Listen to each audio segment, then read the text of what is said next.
आइए आज हम पढ़ेंगे कक्षा 9 विज्ञान का अध्याय 7 बहुकोशिकीय संरचना ऊतक।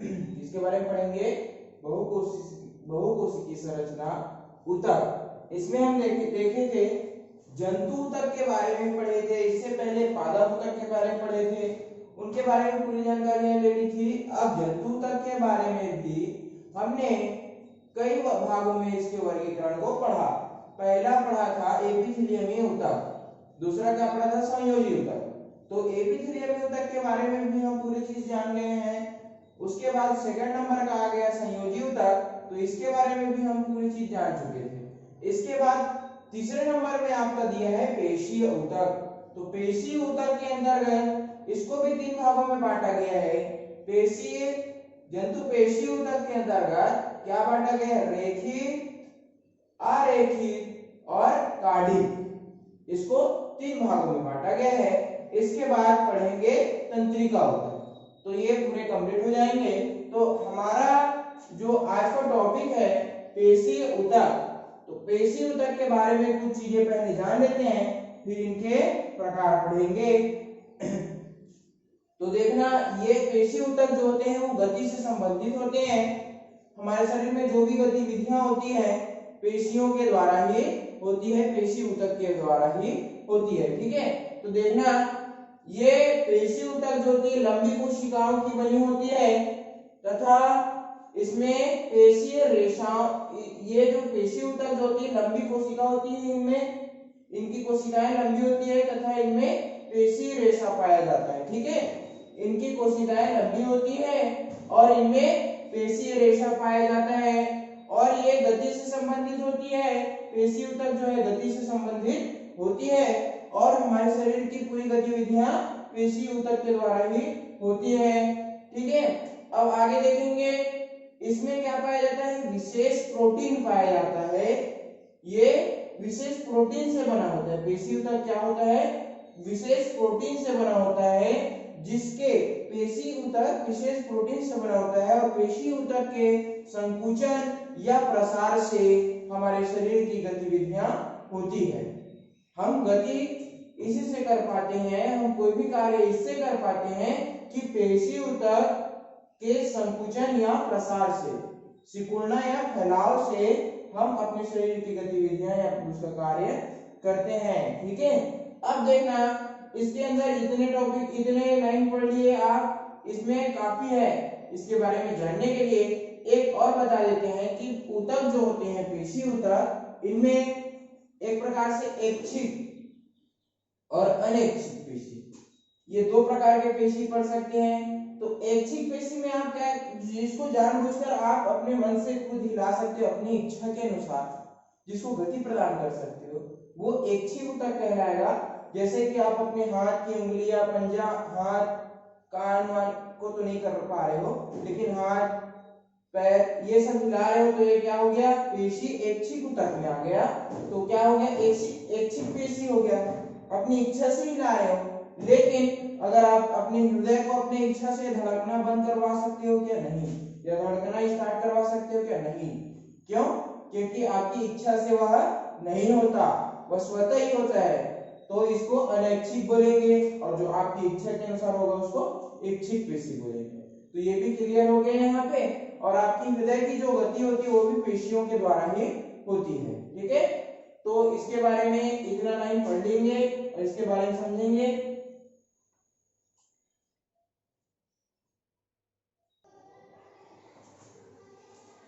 इसके बाद आज हम आ जाते हैं पेशी ऊतक के अंदर। तो पेशी ऊतक के अंदर रेखित, अरेखित और कार्डिक यानी हृदय पेशी, तो ये तीन प्रकार के बांटे गए हैं। इसको तीन प्रकार से पढ़ेंगे इनको।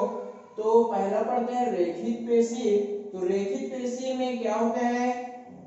ये हल्के तथा गहरे धारियों वाले होते हैं और लंबी बेलनाकार पेशी होती है, कोशिकाओं से बनी होती है। और देखना इसमें क्या होती है? बहुत सारे नाभिक पाए जाते हैं। ठीक है, तो इसके बारे में अभी पढ़ते हैं हम।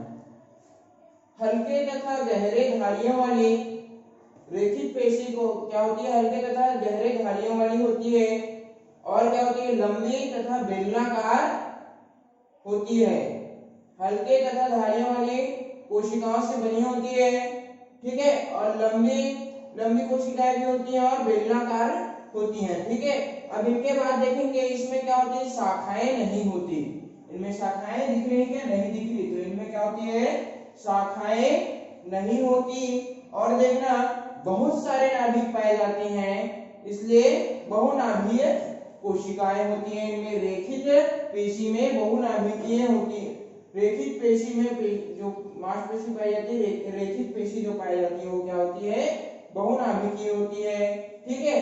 और क्या करता है, शारीरिक गति में सहायता प्रदान करता है और ऐच्छिक मतलब शारीरिक गति में सहायता प्रदान करता है, और क्या करता है, यह ऐच्छिक पेशी होती है, इसको अपनी इच्छा के अनुसार आप कार्य में ले सकते हैं, हिला डुला सकते हैं अपनी इच्छा के अनुसार।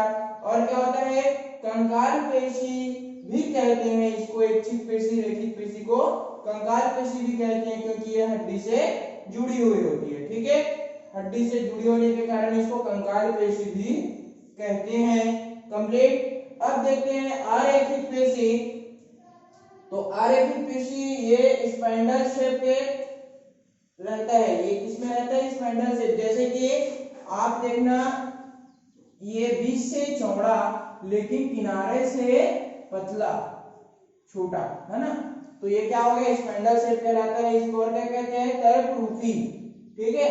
तो ये क्या होता है, ये कोशिकाएं लंबी तथा तर्करूपी होती है, ठीक है, तर्करूपी होती है, और क्या कहते हैं इसको, स्पाइंडल शेप कहते हैं। अब देखना ये कोशिकाएं में एक ही केंद्रीय होती है, इसमें क्या होता है, एक ही केंद्रक पाए जाते हैं इनके कोशिकाओं में। और देखना ये जो है कहां कहां पाई जाती है, आहार नली और रक्त नलिका के संकुचन में सहायता प्रदान करती है, ठीक है।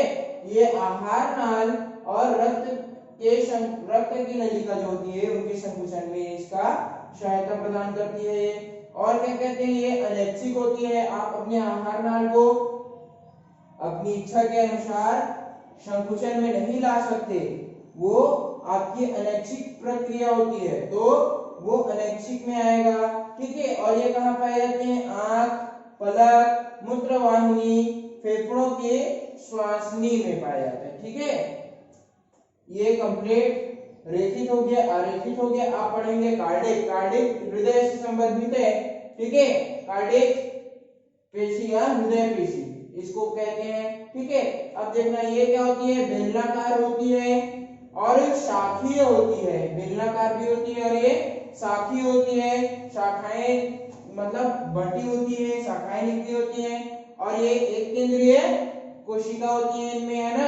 और हृदय के संकुचन और प्रसार में मदद करती है, ठीक है, क्या करती है, हृदय के संकुचन और प्रसार में मदद करती है।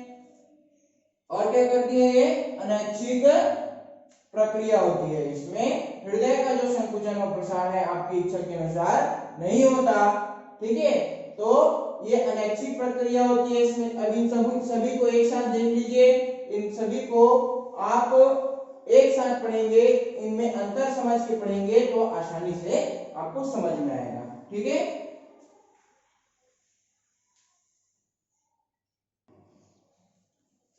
इसके बाद हम सबसे इंपॉर्टेंट टॉपिक ऊतक में सबसे इंपॉर्टेंट टॉपिक पढ़ेंगे तंत्रिका।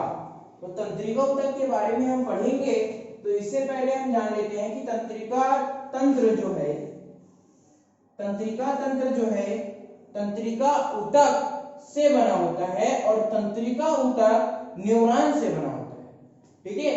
तो तंत्रिका तंत्र तंत्रिका ऊतक से बना होता है और तंत्रिका ऊतक न्यूरॉन से बना होता है, जो कि न्यूरॉन क्या है, तंत्रिका तंत्र के संरचनात्मक तथा क्रियात्मक इकाई को न्यूरॉन कहते हैं, ठीक है। ये ध्यान रखना, तंत्रिका तंत्र तंत्रिका ऊतक से और तंत्रिका ऊतक न्यूरॉन से बना होता है, ठीक है। और तंत्रिका तंत्र हमारा मस्तिष्क है उसको कहेंगे, तो हमारा मस्तिष्क क्या कहलाता है, तंत्रिका तंत्र जो है सब जुड़ा होता है।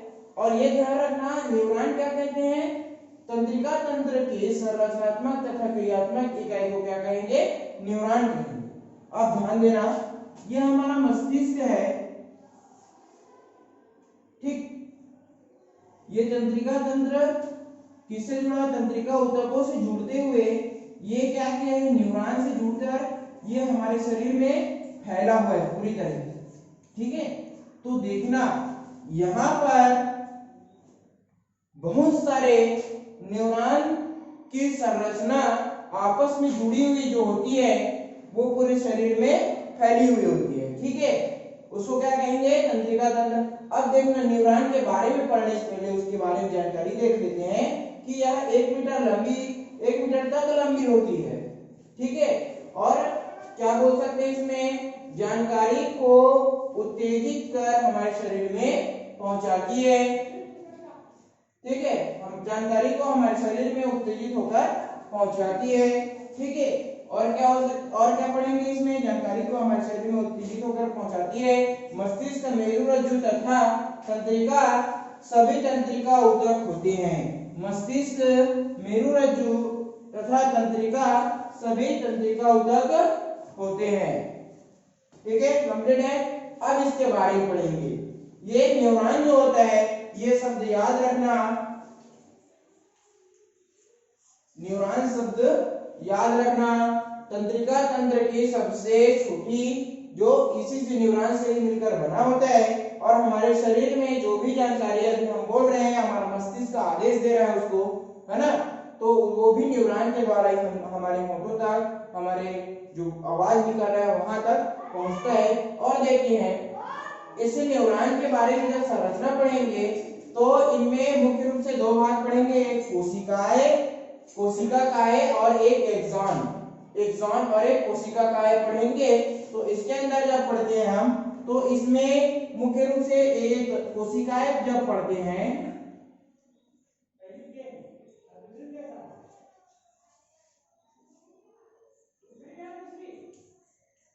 ठीक है। तो ये जब पढ़ते हैं तो इसमें देखना ये कोशिका काय हो गई, तो इसमें एक केंद्रक होते हैं, और क्या होता है इसमें, केंद्रक हो गया, कोशिका काय इसको कहेंगे इस भाग को, तो इसमें केंद्रक हो गया, कोशिका द्रव्य हो गया, चलो ठीक है। अब देखना इसमें ये निकली होती है, क्या बोलते हैं इसको, डेंड्राइट।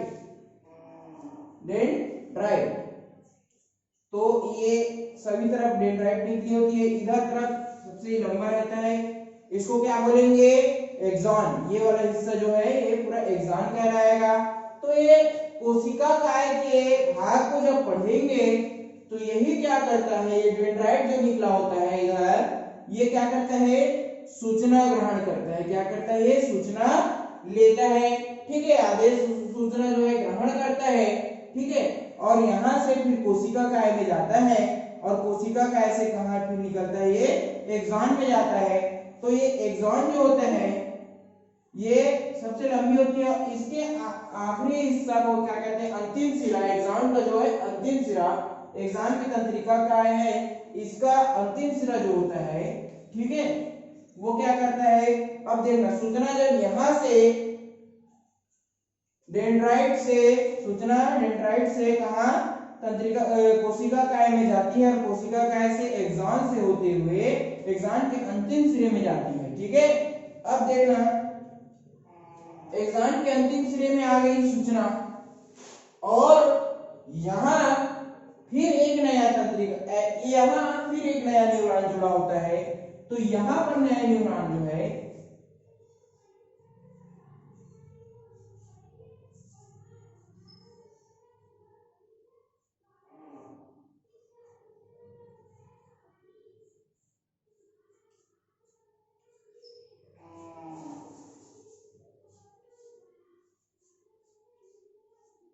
तो देखना यहां पर जो नया न्यूरॉन है उसके डेंड्राइट फिर इससे अंतिम सिरा से जुड़ते हैं, फिर इसकी जो यहां सूचना पहुंच जाती है अंतिम सिरे में, वो अंतिम सिरा फिर नए कोशिका काय से जुड़ी होती है, एक्सॉन का अंतिम सिरा फिर नए न्यूरॉन के कोशिका काय से जुड़ी होती है। तो ये सूचना जो है फिर यहाँ ले लेती है डेंड्राइट, फिर ये कोशिका काय में जाकर फिर क्या करती है, फिर इधर अपने एक्सॉन के अंतिम सिरे को सूचना दे देती है, अंतिम सिरे तक सूचना पहुंच जाती है, फिर यहाँ नए न्यूरॉन के कोशिका काय के डेंड्रॉन से जुड़ी होती है। तो इस प्रकार जो है चलते रहता है और ये प्रक्रिया इतनी तेजी से होता है कि आपको इतने बहुत सारे न्यूरॉन मिलेंगे और इनकी प्रक्रिया बहुत ज्यादा तेजी से होगी। ठीक है, अब देखना ये बता देते हैं कि ये आपका सबसे इंपॉर्टेंट टॉपिक तंत्रिका तंत्र के अंदर तंत्रिका ऊतक तंत्रिका कोशिका ये पढ़ेंगे तो इनमें न्यूरॉन सबसे मुख्य है और न्यूरॉन की संरचना इस प्रकार है और इसका कार्य हम बता दिए कि सबसे पहले इसमें केंद्रक होता है और कोशिका द्रव्य तो होता ही है। ठीक है, अब इसको भी दो भाग में पढ़ेंगे। पहला क्या पढ़ेंगे, कोशिका काय और एक्सॉन। तो कोशिका काय में ये भाग आ जाता है, इसमें डेंड्राइट जो रहता है। ठीक है, डेंड्राइट जो रहता है ये सूचना ग्रहण करता है और कोशिका काय से होते हुए एक्सॉन में पहुंचता है और एक्सॉन का अंतिम सिरा में कोशिका जब सूचना पहुंचती है तो यहाँ ये जो अंतिम सिरा है नए न्यूरॉन के कोशिका काय वाले डेंड्रॉन से जुड़े होते हैं और ये सूचना फिर वो डेंड्रॉन ले लेता है। इस प्रकार से पूरे शरीर में जो ये न्यूरॉन फैले होते हैं, बहुत सारे न्यूरॉन फैले होते हैं, तो इसी प्रकार से सूचनाएं अंतिम सिरे में होते हुए नए डेंड्रॉन में फिर अंतिम सिरे, फिर इसी प्रकार की संरचना एक लिंक बनी होती है। एक क्या बना होता है, एक जाल बना होता है। ठीक है, उसी में आपका सूचना का प्रदान होता है। और देखना तंत्रिका तंत्र, मस्तिष्क, मेरुरज्जु है ना, और तंत्रिका ये सब तंत्रिका ऊतक के अंतर्गत ही आते हैं। कंप्लीट है और यहां से आपका पार्ट कंप्लीट होता है और आपका ये चैप्टर कंप्लीट। अब आगे इसी को आप रिवीजन कर लेंगे, ये बहुत इंपॉर्टेंट टॉपिक है।